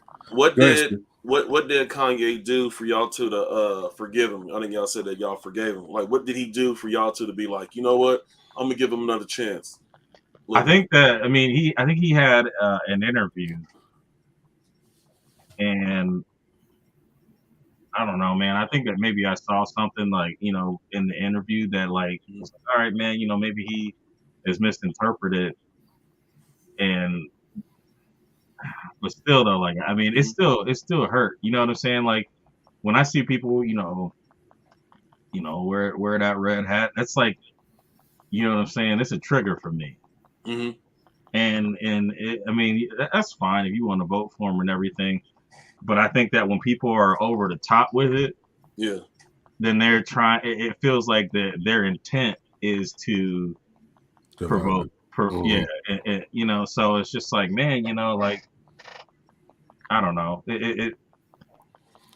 I guess my reasoning for forgiving him is because mental illness is a real thing, and it's a big thing. And I know a lot of people. I mean, we all have some type of mental illness. We may not, recognize it, or we may not, have it treated or whatever. But we all have our own mental health issues. Everybody. There's not a person working this earth that doesn't. It's just how you deal with it, how you handle it. And I think because a lot of times when you listen to Kanye, you can tell, especially I guess I can grasp onto his pain because I know the pain of losing people, and he's lost people. And I know that's a pain that doesn't go away. And that's the reason why I kept saying, man, he lost his mom, the person who was his center. That was his balance. He lost her, and nobody can ever feel the place of your mom. It just doesn't happen. But he hasn't had anybody really step in his life and say, hey, this is how you should be living, because he only had his mom. So I know losing my dad was the hardest thing ever happened. If I lost my mom, who is my center, I don't know how that would affect me mentally. So I think that's a reason why I looked over a lot of things that he did. But now it's to the point where you're making a joke out of something that's a serious issue. And I can't rock with that. I mean, even if it's just a fashion show for whatever reason, I can't support you anymore, because, there was a reason why, again, like I said, that we had to start saying Black Lives Matter, and he's going against it. So. Yeah. I mean, and I think that even if he were to do this to create division between him, Gap, and Adidas, I think that I think he's using us as martyrs at that point, because there are going to be some people who, like, if you go on TikTok and you see, black conservatives that are, say they're pro-Trump, and they're doing the absolute most. And some of them are just opportunists. And I see what Turnpike Tony's saying. Some of them are just opportunists, and they see that, all right, hey, I'm a black person, and I'm going to say this pro-Trump stuff, and these people are going to give me money and, give me support. And, because, I mean, TikTok, you can make money off of whatever. I mean, it's similar to this. Like, if someone's got a show and they're talking about stuff, people start sending them money, and, all of a sudden, you have a huge following. Yeah. And then they use these black people as, see, look, he sees it. Right, he gets it. yeah. Why don't you get it if he gets it? Yeah. As pawns. They're used as pawns. Like, yeah, it's just like they don't care, because all they care about is the money, and they don't care about, whatever, other people have to go through in different areas. If they're so far out of, in their bubble and away from, the day-to-day things, then, I mean, like Tony was saying, I mean, he's so disconnected with reality and some of the things that we have to deal with on a regular level. We're not protected like he is. Yeah, but we're also not targeted too. I think it'll really take him getting like canceled, like, because when anybody with a lot of money, when something affects you to the point where you're losing money and you can actually see the loss of money and influence that you have, that, to me, I feel that is when people get their act right on, you know what I mean? And it's gonna take him, even with this, White Lives Matter thing, he's still, I mean, he could do that, but come out with a retro of a Nike Yeezy 2. You think people are going to be like, nah, man, he wore that White Lives Matter. I ain't missing it. No. People will still try to get that shoe and do as they please with it. You know what I mean? So it's just like, I think have people who are headstrong and be like, I am not dealing with this man no more, versus the ones who are like, well, Kanye's being Kanye, and until he does something that'll make me want to jump, I'm just gonna leave him alone. You know what I mean? So that's life as a whole. Right. So, well, does it? All right. So here's the thing that kind of what Nike does though. Mm-hmm. Like when they retro something and they leave the person's name off of it. Does that change the shoe? Just like Diamond Turf had Dion with his numbers on there when he first came out. When he went to Under Armour, he's no longer with Nike. Nike doesn't want to pay him, so they're gonna put the same shoe out. They're just gonna take his numbers off. Okay. So just coming from a designer standpoint, honestly, when I was viewing what was happening with him at Adidas and Gap, the same thing happened with me at Adidas, right? Like I was designing all these Adidas and they were literally taking my Instagram photos, printing them off, going to design meetings, telling them this is what we're going to put into production. In 3 years, we're going to release them. We're not going to give him credit. We're just going to steal it because he's giving us all the sauce on Instagram. Wow. So Adidas does this, right? Like even this rapper that just went in there, right? Like he said that they offered him a collaboration. They were like, yeah, we're going to give you a skate shoe. We're going to do this colorway. He's like, I'm not a skater. Like, what are you talking about? So these brands are all about appropriating all of these different people. Like you think these people are going in there getting collaborations. They're absolutely not. Right. So when you were what happened with Kanye, right? It was like when he was going into these brands, he was making all of these brands really dope, was reinventing the way that they viewed footwear and clothing. Just at Gap, right? He invented a t-shirt. Right. Like, we worn t-shirts forever. What they were doing is they were saying, we're only going to give you X amount of manufacturing, right? We can only manufacture so much, right? But yet then we're going to go take your exact designs and we're going to mass produce it and we're going to release it to the price point that you actually wanted to release it at, but we told you it was too expensive. So we're going to force you to release a very small quantity at a very high price. Then we're going to steal your exact design that you made really dope and for culture that everybody wants, and we're going to reinvent it. And then we're going to make it to the point that you actually wanted it for like $35, and we're going to mass produce it. And we're still going to stifle your manufacturing to keep you at this level because we don't want you up here. We want you here, right? We want to keep you down here forever. But we just need you to keep designing shit. We need you to keep making what's cool. We want you to keep making what's relevant. And then we're just going to keep stifling you to the point where you can only make this much.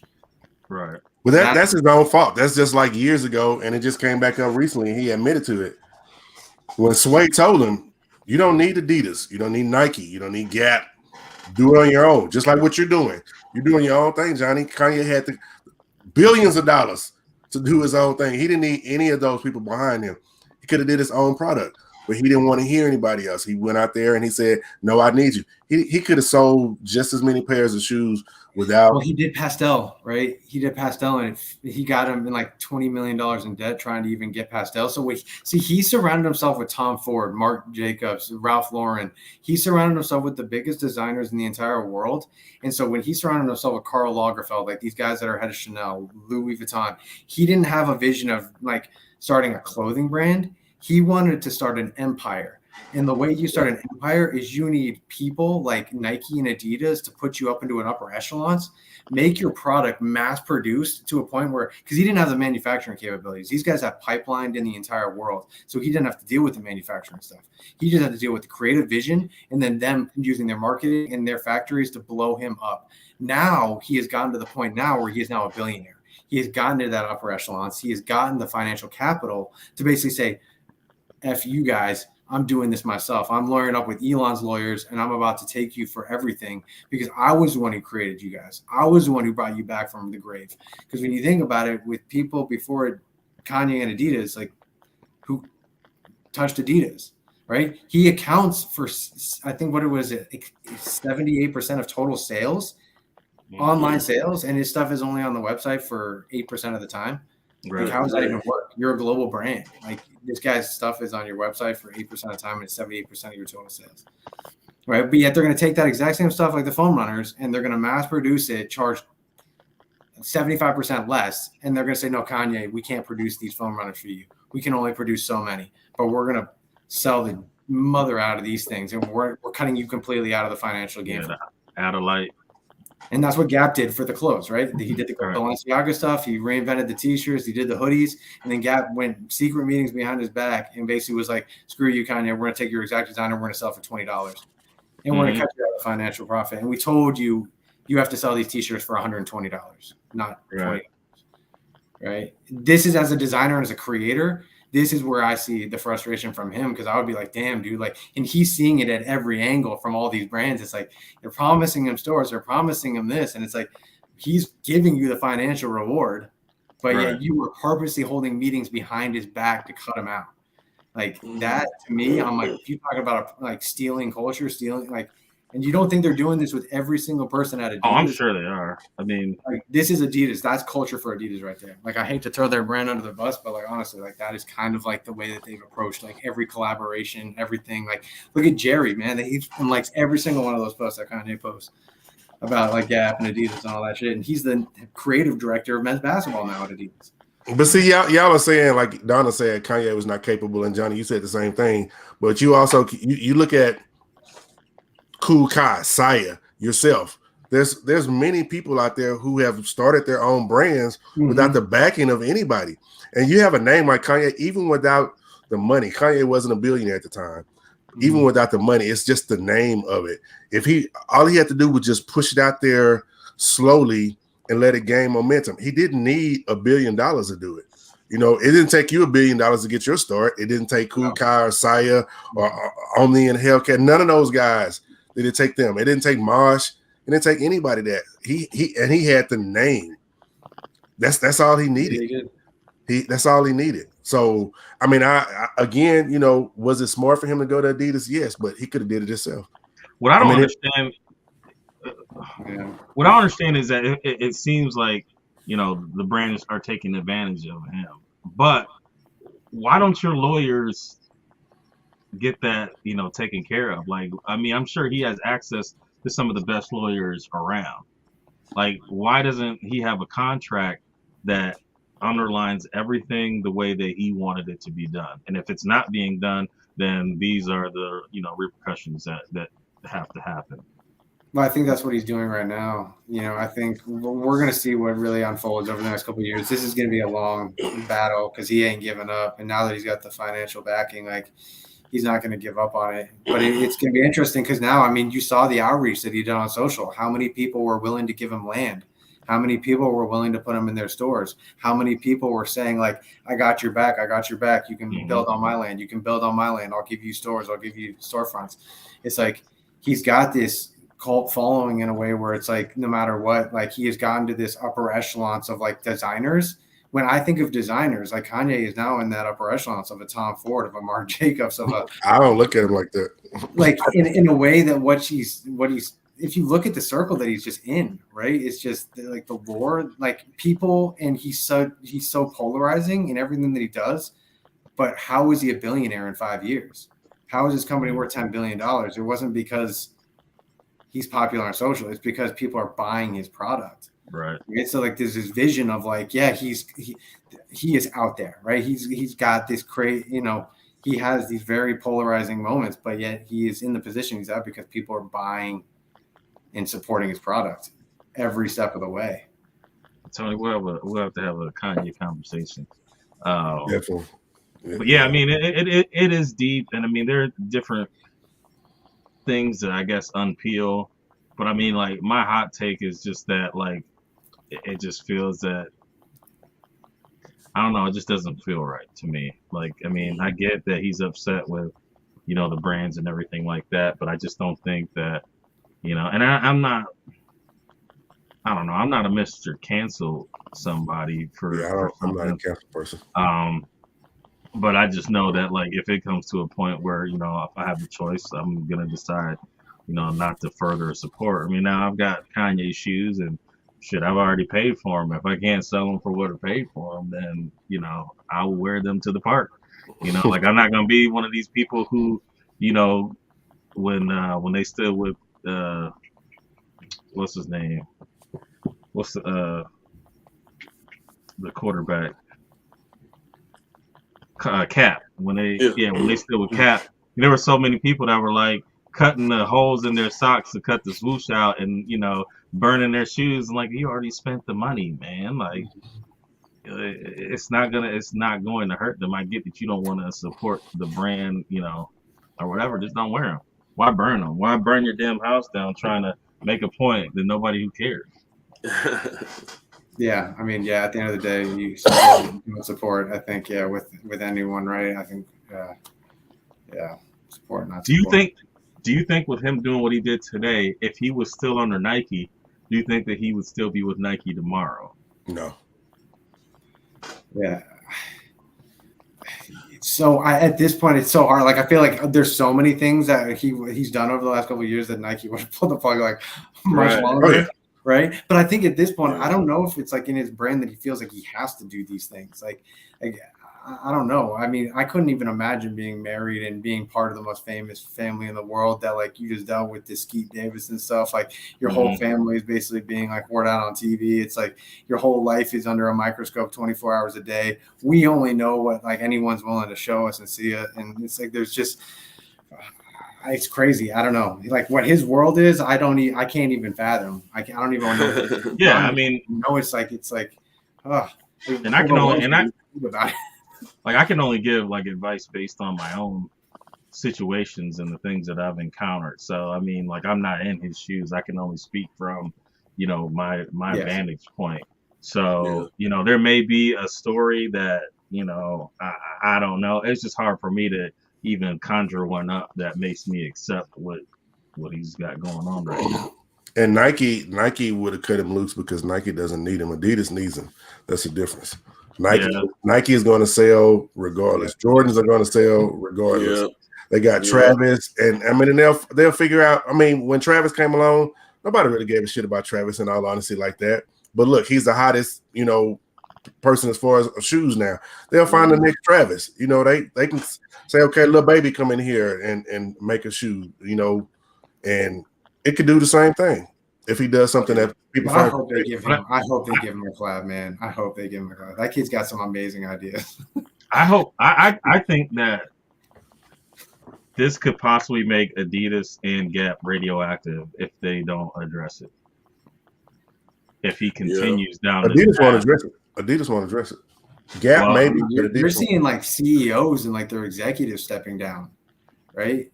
Like look at the people at Adidas who have stepped down just over the last 3 months. I mean, you're talking about the CEO, like certain senior vice presidents of certain departments. I mean, that brand is just a mess to me. Yeah, I think that this could make them radioactive if they don't address it, if they don't handle it the right way, because then it becomes synonymous with whatever antics he does. If they keep him, then I'm like, all right, you guys are okay with that, because I know that Nike wouldn't put up with that. Now, I'm not saying Nike's morally like great, but I think that they'd be like Marcus said, they don't need him. So rather than have to deal with that, they'll get rid of him. Who is the guy? There's a guy who did I forget. He negotiates all. I forget. Some guy got fired like maybe last week or the week before. I forget who he works for. A huge Apple. He works for Apple. And then one of the the guy on TikTok that goes around, he's like, "Hey man, that's a nice car. What do you do?" And then the guy was like, he said something about big-breasted women or something like that. I like to fondle big-breasted women, and it was like a quote from a movie, like the movie Arthur back in like '81. So Apple got a hold of that, and then they said, "No, we can't do that." They fired the guy. This is the guy that negotiates all their rates, so all their materials, like overseas, and the rates and everything. They fire him because of that. Wow. Just think about if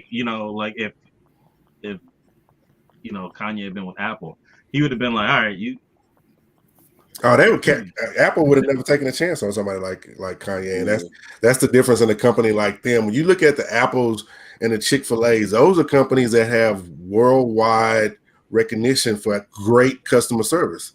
So they're not going to associate themselves with anybody. Chick-fil-A is love. You say what you want.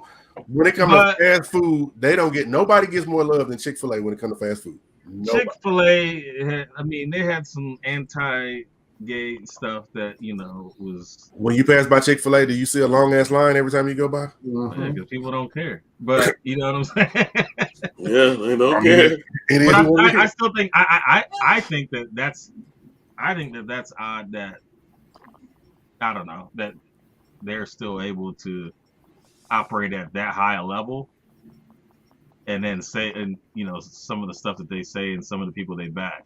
I honestly don't think Chick-fil-A is that great. Like I take Popeyes over Chick-fil-A, to be honest. Yeah, I'm obsessed with their side chicken now, man. Sorry, God, that's my spot. right. I love me some Chick-fil-A, man. I'm not a huge fan, man. Like, I don't know what it is. Like I remember when they had the chicken wars, and I hadn't really messed with Chick-fil-A, so I was like, all right, let me get a Chick-fil-A sandwich. I'm like, man, this sandwich boring as hell. And what? It's boring. Chick-fil-A is not great, man. It's not great. Man. It's not. I mean, and then people chicken. just like Raising Cane's. Like Raising Cane's is nothing to write home to mom about. It's not great. End this damn live. End it. I'd rather have Old Charlie chicken fingers than Raising Cane's or Chick-fil-A. So yeah, we're gonna end this live on that note. I'm done with you. We're gonna have, and then I think next week. Skip, you free next week? I should be. Yeah.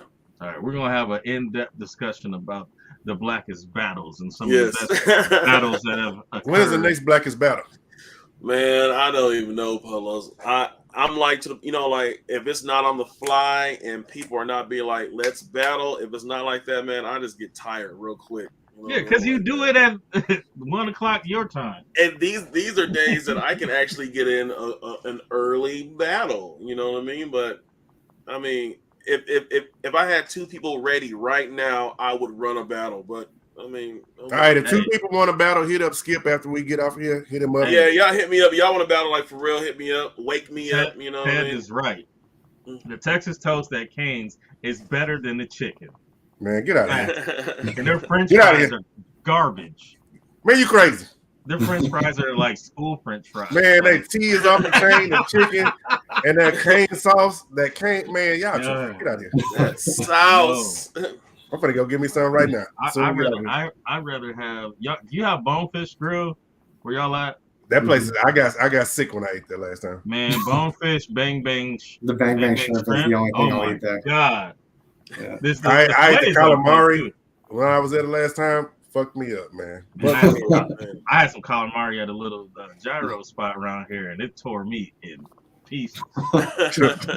Man, I like Red Robin. Red Robin's okay. They've been going out of business lately. Man, y'all making me hungry. Come on, let's hurry up and get off this shit. All right. So, man, we're gonna go and say our farewells, man. Johnny, and Skip, both of y'all, man. Appreciate y'all coming through and spending time with us. Got 2 hours out of y'all. 3 hours. We appreciate that. Yeah, man. Always a pleasure. And then so I'm gonna let you go. Oh yeah, no doubt, man. We have to do that more. We have to do this more often because I learned a lot, and I know that it raised my ears. Like I'm gonna have to get back into the NFTs and all that stuff. Yeah, if you guys ever need any advice, any questions whatsoever, I've been really trying to educate people just because I understand it is the future. Like it is. It's not like technology doesn't go backwards. So it's like for me, it's like taking advantage of the early steps now and getting in now is like it's gonna reap many rewards in the future. So if you ever have any questions, I would gladly come on here and to continue to like update people on what Nike's doing and what everyone else is doing in the space. So yeah, for sure. Because I need to get myself together here. I need to stop buying so many of these. Right. I think that like after I had like a mental breakdown when I bought all these. So I think that I'm cool with just getting 3 more pairs. I want the 2s, I want the Lost and Found one, and then I want the 11s. I think I'd be cool with just those. Yeah, me too. And those Air Max. Yeah, I could skip on the Air Max. I know you can't. Because I probably won't wear them. Just like I probably won't wear some of these. You ain't gonna wear none of this shit you got behind you. Well, no, I already wore these in the Tom Sachs, and then I'll toss on the UCLA's, and I don't know about the UNC's, but these definitely I'll be wearing these on Saturday. Those are fire. Yeah, those dope. I like the tongue. It's like a corduroy, right, Logan? It has a corduroy look, but it's not corduroy. Oh snap! Yeah, it's not corduroy. It's like it's got like the piping, but it's it's a normal material. Yeah, it kind of reminds me of Customs, honestly, a little bit. Yeah, Yeah, I mean, so if I couldn't get that pack, so this is the next best thing. But Johnny, man, tell them where they can find you, where they can stay up to date. Yeah, man, Johnny's Kicks _ Instagram, and then Johnny X _ NFT on Twitter. I've been like posting a lot over there doing digital assets, but yeah, Johnny's Kicks _ on Instagram is where you're gonna find like all my sneakers and just keep up to date. That's where I post every single day. So, Skip. Hey, shout out to Johnny. Johnny, you put out a lot of information today, man. Outstanding. And the fact, like I said, you said Sean Witherspoon. That's rare because everybody says wither. It's wither, not wither. You know what I mean? But look, man, I'm Skip Goes Hard, man. Y'all know what it is, man. The most underrated, never duplicated, funniest sneaker content creator of them all facts. Another lovely Monday with my bros, man. I love to be here. Like I said, man, this is my second home. And whenever y'all need me, I am there. If I'm around, I will be here. Appreciate you. Still under the weather right now with my voice. But if there's anybody, hit me up. If y'all want to do a battle, hit me up on the Instagram DM. I'll do a sneaker battle if two people are serious about it. But we can get one right after the show. As soon as we close out, I'll start up and then we get it going. If not, I'm going to finish my Animal Kingdom on Amazon Prime. That's what I'm going to do. That's it. All right. I'm going to go ahead and I'm going to shout out, those who shouted us out. KB Fresh Kicks, Kev, always. Iron Knight Tyson, a.k.a. Beard Jedi. 1/3 of the Talking Kicks crew. Caddy and OG make up the rest. You can catch them on Wednesdays at 8:30 on the Talking Kicks channel. Shout out to Chilltown. Make sure you check him out. Marcus, I think you said that he was going to be on tomorrow for us. And happy birthday to Chilltown. As his birthday is tomorrow. What else? Who else we got? We got 313 on Thursdays. Tomorrow we got Retro Talk Forum with Hop and Black, aka BAA, not what he used to be named. And then we got Saturdays. We got Who Has the Heat with Welcome to Reggie'ville, E Money, and Sister 313, and she's actually on Thursdays too, unfiltered at I think 8:30. Yeah, I think so. But yeah, make sure you check everybody out on their respective channels. Appreciate you, Big Joe. We can go up here and have some birthday cake and not need the sugar. I'm gonna put in there. But yeah, definitely appreciate everybody who came in the chat.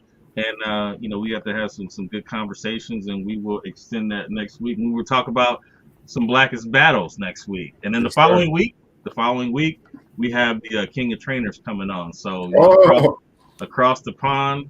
That's my goal. So yeah. So Marcus, take us on. All right, Skip. Thanks again, man, for always coming through. Every time we hit you up, man, you always come through. Appreciate you, man. Hell yeah. Unbox app, we lost you, but we appreciate you for being here with us. We know we might not see you for another month, so we gotta take you when we can get you. Johnny, man, just like Kev said earlier, my apologies when we talked about you previously, from things that I heard from sources that I probably shouldn't have listened to. I didn't know your products was coming from Nike, and much respect to that. Next time I won't run my mouth without knowing the facts, man. But definitely, we appreciate you for always coming on here, man. You're a big dude in this community, and for you to come on here and hang out with us means a lot. So thank you for that. Real quick, man, I just want to touch on something real quick. It's going to take me a quick second. Been fighting this COVID shit, and it had me down. It had me nervous and scared that, I might not make it. And I've seen a lot of people lose their lives because of this disease. And I just want to say, man, life is too short. I've lost my best friend. I got another best friend that's down right now that's probably not going to make it. And life is too short, man. We got to stop all this bullshit, all this feuding and beefing and all this other kind of shit. This don't happen on no other platform. You don't see this going on with Seth, Fomer, and all this. It's always people of color that got this bullshit. And, you know, sometimes I may be involved in it, and I have to tell myself, sit your ass down. My boys may be involved in it. I tell them, sit their ass down. And I'm telling everybody, man, sit your asses down, because at the end of the day, you want to control what you do. You can't control what the people who watch you do. You know, everybody always like, oh, people ain't going to do this at SneakerCon. They ain't going to do that. There was fucking 3 fights at SneakerCon last year. You know what I'm saying?